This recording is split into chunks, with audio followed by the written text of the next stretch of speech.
অবশেষে নড়বড়ে মোদির মসনদ, শুরু হচ্ছে বিজেপির পতন। শ্রীলঙ্কা, বাংলাদেশ ও নেপালের পর দক্ষিণ এশিয়ার তরুণদের হাত ধরে আশা পরিবর্তনের হাওয়া কি তবে এবার ভারতের দিকে মোড় নিচ্ছে? কোনো প্রথাগত রাজনৈতিক দল নয়, বরং জেনজি বা তরুণ প্রজন্মের সামাজিক যোগাযোগ মাধ্যম থেকে গড়ে ওঠা সম্পূর্ণ অরাজনৈতিক ও ব্যঙ্গাত্মক সংগঠন ককরোচ জনতা পার্টি সিজেপির ডাকে শনিবার ৬ জুন রাজধানী নয়াদিল্লি দেখল এক নজিরবিহীন ছাত্র যুব জাগরণ। তীব্র ৩৯ ডিগ্রি সেলসিয়াসের দাবদাহ উপেক্ষা করে ঐতিহাসিক যন্তর মন্তরে জড়ো হওয়া হাজার হাজার চাকরি প্রত্যাশী ও শিক্ষার্থীর স্পষ্ট দাবি, পরীক্ষায় দেশজুড়ে যে নজিরবিহীন জালিয়াতি ও প্রশ্ন ফাঁসের ঘটনা ঘটেছে তার দায় নিয়ে কেন্দ্রীয় শিক্ষামন্ত্রী ধর্মেন্দ্র প্রধানকে অবিলম্বে পদত্যাগ করতে হবে।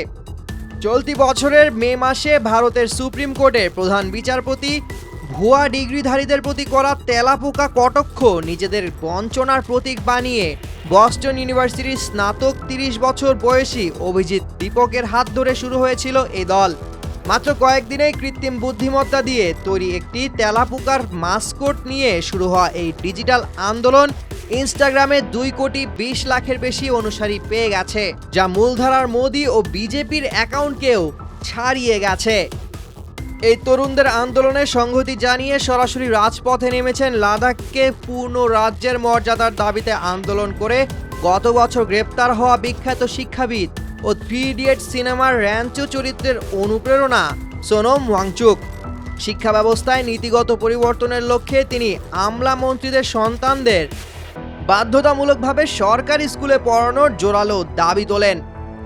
বিশ্লেষকদের মতে ২০২৪ সালের নির্বাচনের একক সংখ্যাগরিষ্ঠতা হারিয়ে শরিক দল নীতিশ কুমার ও চন্দ্রবাবু নাইডুর উপর নির্ভরশীল মোদী সরকার চরম রাজনৈতিক সংকটে পড়েছে। ২৫ বছর বা তার কম বয়সী গ্র্যাজুয়েটদের প্রায় ৪০% বেকারের এই তীব্র ক্ষোভকে ১,০০০ পুলিশ ও ড্রোন দিয়ে দমন করতে গেলে হিতে বিপরীত হতে পারে বলেই মনে করছেন বিশ্লেষকরা। পেশাদার সাংবাদিক ও চলচ্চিত্র নির্মাতাদের নিয়ে সিজেপি যে অভিনব জবাবদিহিতার ভাষা তৈরি করেছে তা মোদী প্রশাসনের জন্য বড় অগ্নিপরীক্ষা। এটি কি কেবলই ক্ষণস্থায়ী অসন্তোষ নাকি ভারতের মসনদ পরিবর্তনের সূচনা, তা নির্ধারণ করবে সামনের দিনগুলো এবং কোটি কোটি ক্ষুব্ধ তরুণের পরবর্তী পদক্ষেপ। সামিউল জয়, ২১ টেলিভিশন।